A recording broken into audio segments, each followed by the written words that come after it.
Many of you know this already, but I actually didn't start my digital marketing online career in social media. I actually started it in blogging. In 2018, I started a blog about teacher travel, talking about grants, fellowships, scholarships, unique seasonal jobs, and other opportunities that educators have to go on trips. And sometimes this meant saving them money, sometimes this meant travel-friendly side hustles, sometimes this meant just ways for teachers to earn a little bit on the side throughout the school year. It really covered all of that, and it covered these unique things that only teachers have access to. So I had a very clear niche and I had a very clear audience, and I am so thankful that I at the same time opened up a Facebook group so I could talk to people directly and started a blog. I have always been super adamant about the fact that social media is never something it's supposed to be existing on its own. I recognize, just as many other people do, that we don't own these platforms that we're using for marketing, for connection, for community, for sales, all that, just like how we're susceptible to Google and the other algorithms for search. So we need to have social media and long form content together.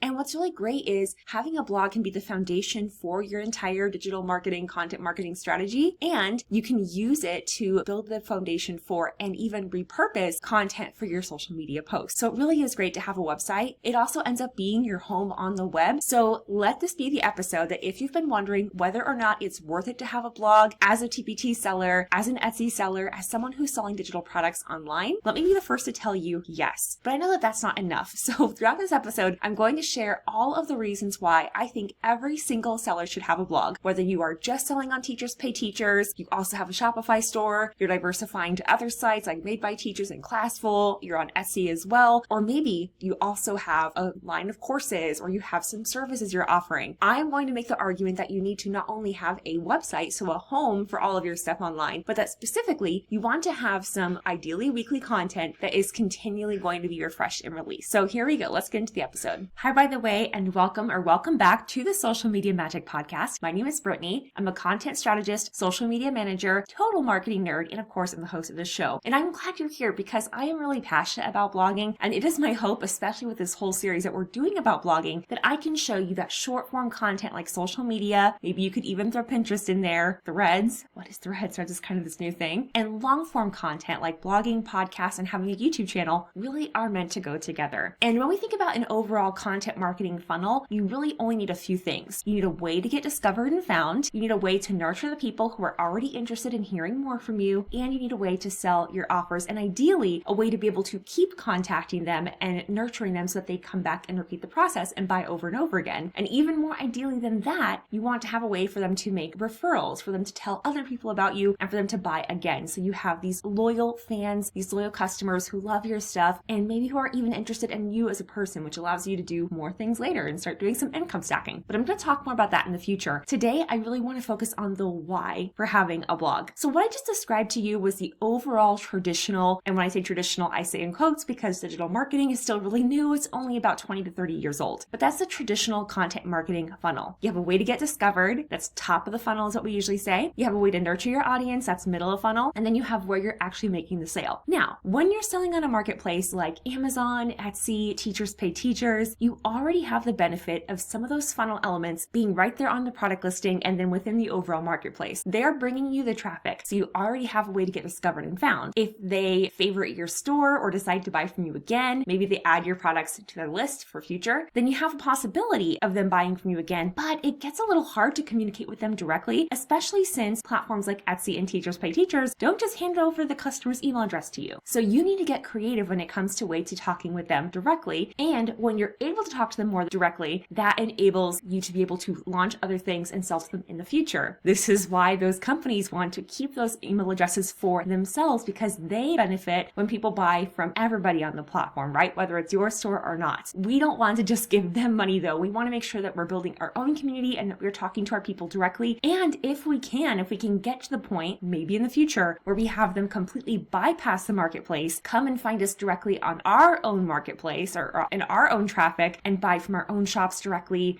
on our Thrive cart or whatever it is we have set up for that. So that's kind of painting the vision of eventuality. But even if you're only selling on TPT, that's fine. For now, you can start building up content that gets you found on Google. Anytime you make a Google search, you're finding something that's going to maybe lead to TPT directly, but it might lead to a blog post, then leads to a resource. Let me show you what this looks like in practice. If you're watching on the video version of this podcast, either on YouTube YouTube or on Spotify, then you should see my screen right now, and I'm actually going to show you what this looks like in practice. For those of you listening on an audio-only platform, I'm going to do my best to try to describe what's happening. So I'm here on Google. I'm going to search directly into the keyword bar, and I haven't done this before, so we're doing this together live in real time. And I am going to pretend that I'm a teacher, and I am looking for back-to-school resources. So I am going to put get to know, there we go. Looks like other people are already asking it. When we see this, that's a little clue that either, well, this one, it looks like I've probably looked this up before with this little time. And then this little search bar means that someone else is probably looking for it. So let's just see. Get to know you survey for students. I don't remember looking it up, but maybe I did. And the first thing that pops up is a blog post. So I'm going to open this up in a new tab, and we see that it has information. It has content there, how to use these questions. It has some resources, right? So even if I weren't going to buy something, I already have a more positive view of this brand and company because they have done something nice for me. I can take these questions and use them. Now, honestly, most teachers, 99% of the time, they're in survival mode, right? If they're looking for resources this late, especially if they're right before class, this happens, right? Maybe their original plan fell through, the kids ran to the other activity too quickly. They need to find something else, okay? Or maybe they're just covering a class. We don't know, right? So they're looking for get to know you survey. Now, I know that if teachers are looking for get to know you survey, the intent behind that search is they probably want to get something they can actually print and pass out to their student. Google's very smart, and Google knows this too, and that is why the second result after that blog post goes directly to Teachers Pay Teachers itself. This is definitely a nod to the fact that it's important to have your SEO on point on the marketplace, right? So whether you're selling on TPT, Etsy, Amazon, or otherwise, you want to make sure that you're using keywords, titles, and descriptions and snippets that make sense for the keywords that would get searched both on the Teachers Pay Teachers or whatever marketplace platform itself and on Google, because Google will figure out what it's about. And let's just see what we get. I'm going to open this up in a new tab. I'm going to have for Get to Know You survey. Okay, and we're getting resources from really well-known sellers. And I can tell this is a well-known seller, or at least a well-known resource, because it has 166 reviews, which shows me that, and I know that not everybody who buys a resource is going to review it, so that tells me it's been sold a few times, right? And now we're getting into the TPT algorithm, but you see what I mean. Get to Know You, beginning of the year student survey. It's highlighted the words it's ranking for. It's here in the snippet, right? So Google has figured out this is something that's going to meet the query of the person who's searching. So you want to have your TPT marketplace SEO good, on point. You want to have blog content, because what can happen? Look, I have this little pop-up on the site, download the guide, 5 strategies to build student belonging. Now, they probably know as a teacher at the beginning of the school year, I'm looking to build a community. I want for my students to feel welcomed. So I'm going to click download the guide, and look at that. They have a way to collect my email address. This was the way I discovered them. This is the way that they're trying to collect information from me so they can continue talking to me and then eventually sell something to me in the email. That's what email marketing is about. So you want to have blog content for that reason. Is 1, getting discovered, so overall general brand awareness, but 2, you can build your email list, because getting discovered is great, but even if you were to get 50,000 readers to your website every month, if you don't have a way to reach out to them again, you're going to have to keep getting new people and hope and pray that they click on something or buy something right then. We really don't want to hedge our bets and build our businesses on luck. So we want to make sure that we have them buying a product, or eventually if you start income stacking, clicking on an affiliate link, buying something from ads. Maybe you have ads on your site, but you also want to get their email address. So those are 2 big reasons right there that I think every single seller should have a website, and even more than a website, should have a blog with consistently helpful content being released on a recurring basis, ideally weekly. When I scroll down a little bit more on the same example, I see another one, Mary Ventadino. Again, I have no idea who this person is, seeing it for the first time, but I can already tell just from looking at the website briefly, it's very simple, but it gets the job done. And I can tell this person either is a teacher seller or they have some kind of resource. So let's just see, okay? I can tell they're talking about Google Forms. They have a picture there. Okay. Oh, it looks like they actually have a freebie. And that's really nice because they're not even asking me for my name. They're not even asking me for my email address yet. So that makes me have an even more favorable first view of this person because she has not asked me for anything. She's just offering, which is really great. So I might decide like, I'm going to subscribe. Look, what does that mean? Ooh, subscribe. What's going to happen? There you go. Enter your email. So you see what I mean is that you have all these different touch points.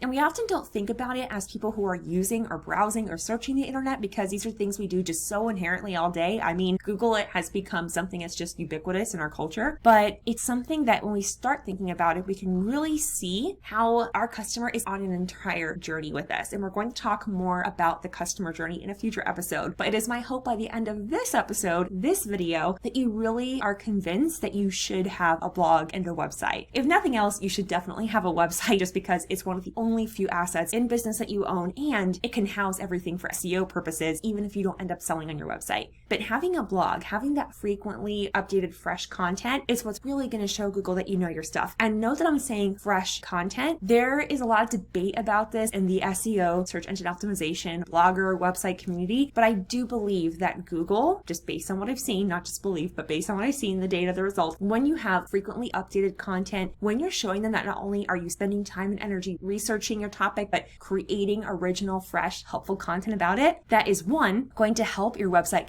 show up higher on search. So this is a page 1 of Google, right? This is result 1 on page 1. This is result 2 on page 1. This is result 3 on page 1. These are the 3 most important places because most people will only click on those. And I'm getting ahead of myself, but I'm just saying, if we can start thinking more strategically here, this is where we want you to eventually get to. We want to get to the point where all of the traffic and the clicks that people would be getting by searching Google or searching TPT, we want for them to go to you instead. Okay, so 2 reasons already. 1, brand awareness, and kind of building goodwill along with that. 2, collecting people's email addresses. And 3, of course, is more sales. I actually went to page 2 of Google just because I was curious to see what else was coming up for this keyword search term. And then I clicked on the search bar again. That's going to give me other relevant keyword terms. And so I'm going to read these off for you in case you're listening. So the original keyword term was get to know you survey for students. And the other ones I got were getting to know your students questionnaire PDF. So that shows that something specifically that teachers are searching for. So that means if you're not using those keywords, you should. And if you don't have a PDF version, maybe you only have a Google Forms version, maybe you have a Google Slides whole class activity. Teachers are looking for a printable PDF. That's what that means. When we look at these keyword terms, it's a good idea for us to think what is going on in the teacher's head as they're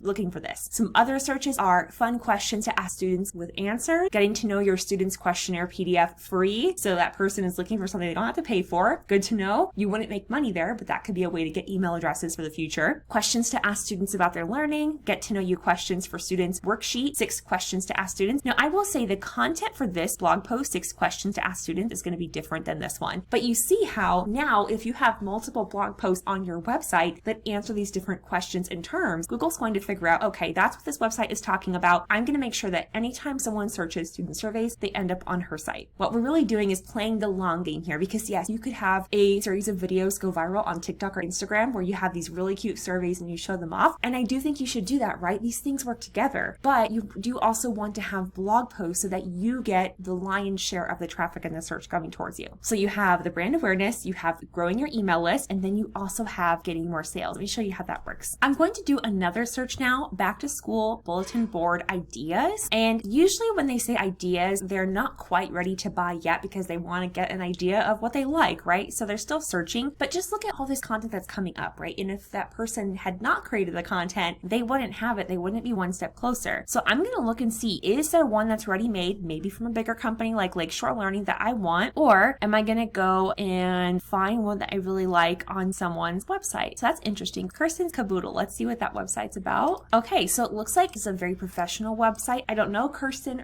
but it's a very professional website and it tells me she does have lots of resources. This definitely looks like something you would see on TPT. So my guess is if I was to go and search this brand on TPT, I would see her there. But because you could buy directly on her website, that's another benefit, is that now Google is prioritizing that result in search, meaning that person is getting more direct clicks. Even though the first ones were all images, this went straight to where I could buy it, right? So that just shows you that she is going to get more clicks there and probably more sales directly from the website. So that's actually 2 additional reasons, right? So you're getting higher up in Google search because one of the biggest updates that Google did recently to the algorithm is any website where you can check out directly on the website is going to be more trusted by Google. It's kind of the benefit of us having digital e-commerce businesses is that we're showing Google, hey, people trust us and our brands and our websites so much that they will actually buy something directly on there. So now I'm on her website and now I'm more likely to get more sales. So now you actually have 4 reasons, right? Already to why you should have a website and blog posts that lead to that. Now this one took me directly to her product. And at that point, I might be ready to buy if I was looking up bulletin board ideas. But if I wasn't ready to buy yet, I might have clicked on, let's see, like this one, 32 seriously cool back to school bulletin board ideas. I might click on Pinterest. I might go to Amazon, maybe. But if I'm looking for ideas, I probably want something a little more creative, right? So you want to make sure you're meeting your buyers and your teachers where they're at. You want to meet them when they're ready to buy. So taking them straight to those product pages, making sure that your SEO on the marketplaces and on your website is good, but also in case they're not ready to buy yet, if they're just kind of, maybe they'll be ready to buy when they see the right thing, they're looking for ideas. You want to have content for them too. The fifth reason why you definitely want to have a website, if nothing else, but then also a blog with fresh content, is the possibility for income stacking. You might already be doing a version of this if you have digital products and resources on these marketplace sites like TPT, like Etsy, like Amazon, KDP, and you might have started on TPT with digital products, and printables are still technically digital products. People are downloading them. They're not actually getting them shipped to their house. You might have started with printables on TPT, digital products, and then decided, I'm going to do print on demand, and I'm going to have actual workbooks selling on Amazon. And so that would be technically another income stream, another place where your products are being sold, and you might sell those on your website. You might also decide you want to do courses, and that is why I have Think Tank Teacher up on here. I really admire the work that Lisa does as a fellow seller. I just think what she does is brilliant. Her brand is very clean. Her resources are high quality. She has great challenges and courses. So I just want to show you when we're looking at her menu of her website. So she has very, very clear pillars, right? She has content for teachers who are looking to engage their students with escape rooms, very clear niche. And she also has passive income ideas for teachers who want to make more money. So definitely, if you haven't already, go check out her blog, thinkteacher.com. It's a great website. I'll be sure to link it in the description below if you're watching or listening. And you see how just from looking at her top menu, I can see what other income streams she has. She has courses there. She has a membership, it looks like. I actually have never clicked on this before. So yeah, so she has a membership that someone who maybe loves her work and they end up on her website or just clicking through, they might decide, hey, I'm going to join the membership because this looks like a better deal, especially if this is something I'm doing on a recurring basis. This is another great seller website. Look at that right away. Opportunity for her to get my email address. So I love that she has a pop-up. Many times we think that pop-ups aren't great because we might find them annoying as users, but you have a 5 to 10% more chance to get the person's email by having either a pop-up or a slide in. That's when the thing comes out the left or the right sometimes. So definitely worth having these different features so you can collect the email address too. So that's already great. But even from looking at the top of her site, I can see I can go to TPT for her. I can go to Etsy for her. I have her freebies all right here. So if they come to her website through her blog, let's just see. I'm curious to see when her latest one was. Okay, she's definitely updating it at least semi-regularly because I can see this says 2024 composition notebook classroom theme, which is so cute. So this looks like it's just in time for back to school. It's very bright, colorful, fun. She has her headings all there, so she knows what she's doing. It's very great. She has very engaging product photos. There is that, oh look, that's a slide in, and she has the pop-up. She has a way to hear from her readers. So it's just very, very clever and smart. And the fact that she has this on one place, maybe you're a parent or someone who's not regularly on Teachers Pay Teachers. If I happen to come across this person's blog post and I saw at the top, shop TPT, I don't know what that is, but I have an account on Etsy. So I'm going to go and shop on Etsy. Now it takes me right to her store. So having that website as a central hub for all of your different income streams is great. And the fact that you can monetize the income streams itself. Now, I often don't see sellers doing this, but many websites actually do have what's called display ads, which means you have sometimes ads here in the sidebar. Sometimes you'll have a video that pops up. Again, one of those things that some people find annoying.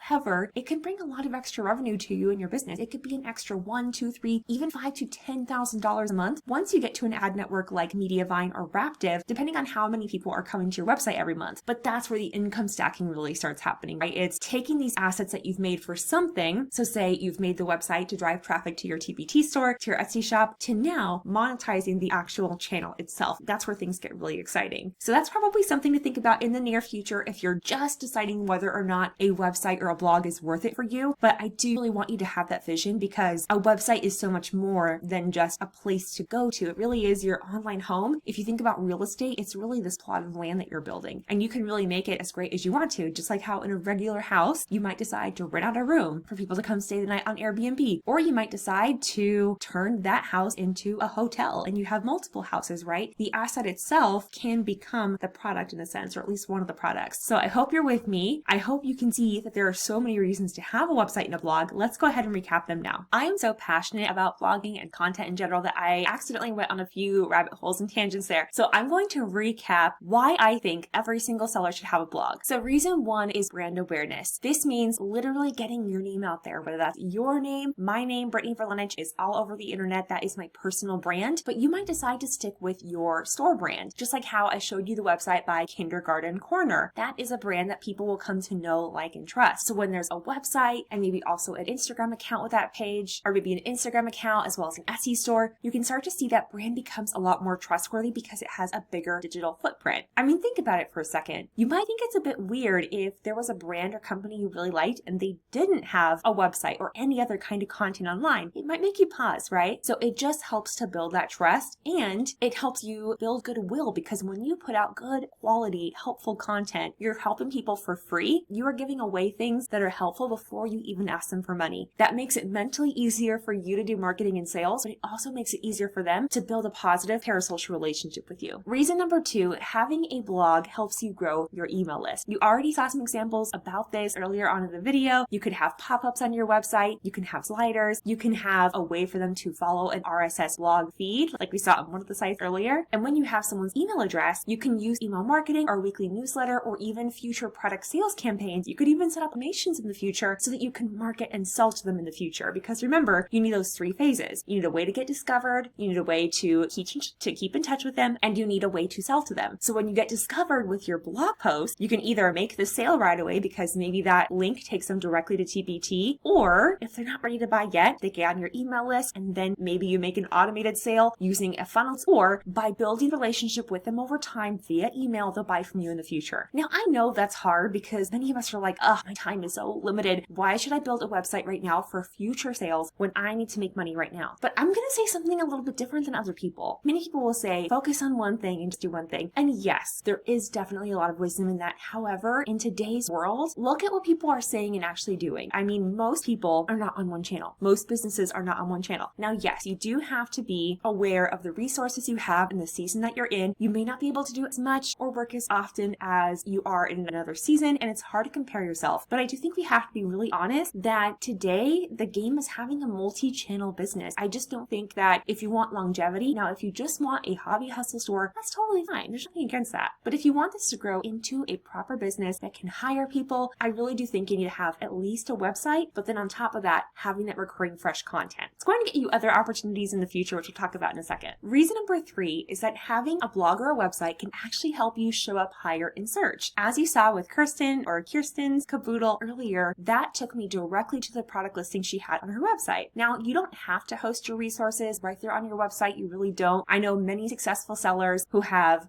all their sales done on TPT, and they use their website to drive traffic directly to their product. That's totally fine too. And remember that even what you decide to do today or tomorrow doesn't have to be what you do for years or for forever. You can change and make decisions as you go and as you grow. But having a website that does have some kind of e-commerce happening directly on the website shows Google it's a little bit more trustworthy because people are willing to buy directly with you. It sends those positive trust signals for future rankings. If you're not going to sell your products on your site though, even just having multi-channels. So for example, if you do have an Instagram account and you embed a reel or a post into your blog post and you're showing you have a store in multiple places, that also shows Google that you are a legit multi-channel brand, and just having that trust and establishing that authority over time will make it more likely that your site has higher authority, and then therefore your blog post will come up higher in the search, and therefore you get more clicks. The more eyes you get, the more clicks you get, the more sales you get. Related to that one, if you are getting more sales, number 4, related to number 3, if you're getting more clicks and you're getting more views directly from Google searches, then you are more likely to get sales. Either right now when they go directly to your products on your site, on TPT or on Etsy, or in the future on your email list. So ideally, you're either going to get one of 3 things. You're going to get a click onto your website, which you can monetize in the future. I'll get to that in a second with income stacking. You get an email to be added to your leads, or you get an immediate sale. So really, you can't lose. Number 5, we mentioned this briefly, but I wanted to highlight it again, how in Kindergarten Corner's website, you had the TPT link, but you also had the Etsy link, right? So if I had more trust with the Etsy website than with the TPT website, or if I just didn't want to have to set up a new profile on her website directly, I can go to Etsy where I already have all my payment information saved. And so maybe that could have secured a sale with someone who might not have bought otherwise. So having that home base where everything is just super helpful. Number 6 reason to have a website, and specifically a blog as a TPT seller, is that it also can help you grow other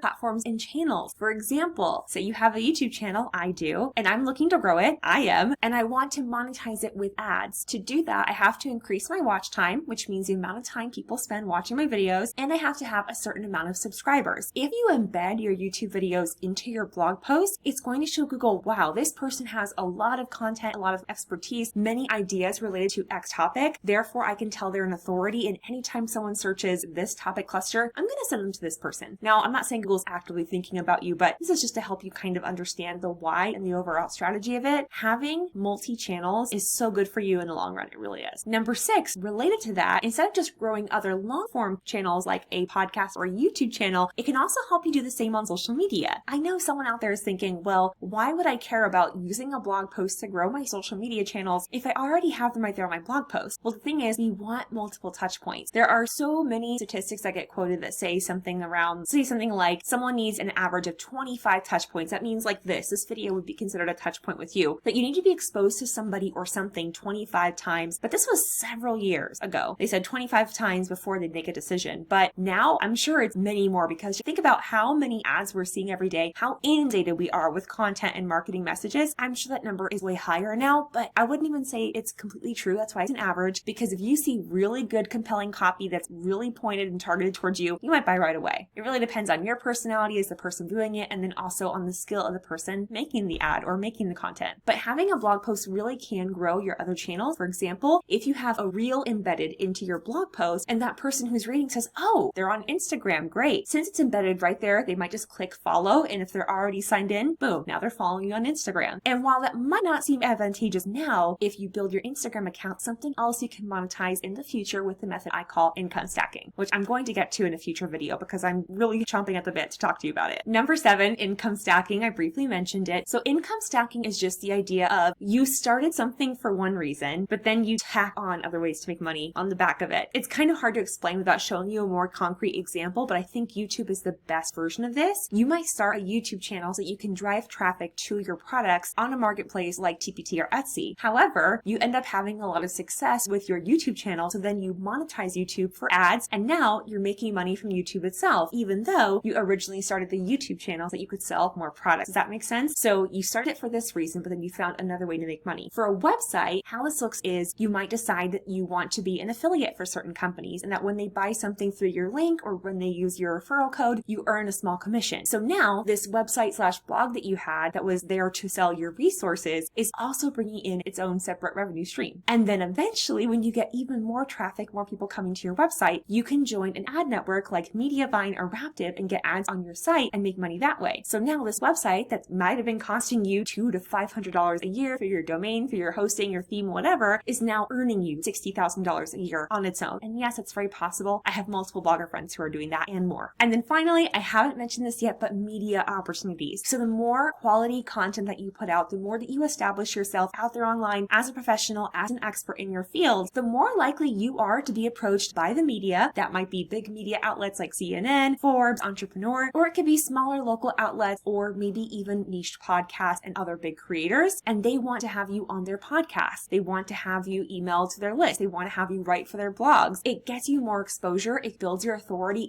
And it also tells Google, oh, this person really knows what they're talking about. Other people are recognizing them and linking to their site. Now you come up higher in Google search, and you're more likely to get more follows on Instagram, more people on your YouTube channel. It all kind of works together. You're kind of building this whole ecosystem here. So that was actually 8 reasons why every seller should have a blog. So I threw a little bonus reason in there, but there are so many others. Honestly, I'm probably going to think of another one after this and kick myself for not thinking of it on the moment while I was planning. I'm really passionate about this. There's so much you can do with blogs, but I also get that you're a busy person. On top of everything you're doing for your business, you probably have caring responsibilities. You might have kids, aging parents, maybe both. You also might have a full-time job. Maybe you're still teaching in the classroom, or maybe you have part-time work, other gigs you're doing. It's a lot. And even if you have the skills to write blog posts that rank on Google, and you have the skill set of putting them on your website, you might just not have the time. And that is where I would love to offer my services to you. You can actually hire me to write your blog posts for you and do website work. I have all kinds of services I offer. I can either work directly with you, especially if you have a large batch of work you need done. I'll put all of that information in the episode description. And you can also hire me on Fiverr for one-off projects, or maybe 1 or 2 blog posts at a time, especially if you're new to working with virtual assistants and you want to try it out first. I totally understand. I take no offense. You can find all that information in the episode description. Again, my name is is Brittany Verlenich. You're watching and listening to the Social Media Magic Podcast. Thank you so much for watching and listening today. If you liked it, go ahead and click like. That shows YouTube they're making good content, and hopefully they push out this video to more people. If you want to hear more, click subscribe and then hit the little bell so you never miss notifications of when a new video is posted. I would also love to hear from you, so you can feel free to reach out to me on Instagram over at Brittany Verlenich. My QR code should be coming up somewhere on the screen here. If it doesn't, then let me know. Or you can just leave me a comment if you're watching here on YouTube. Thanks so much again for coming, and we'll talk soon.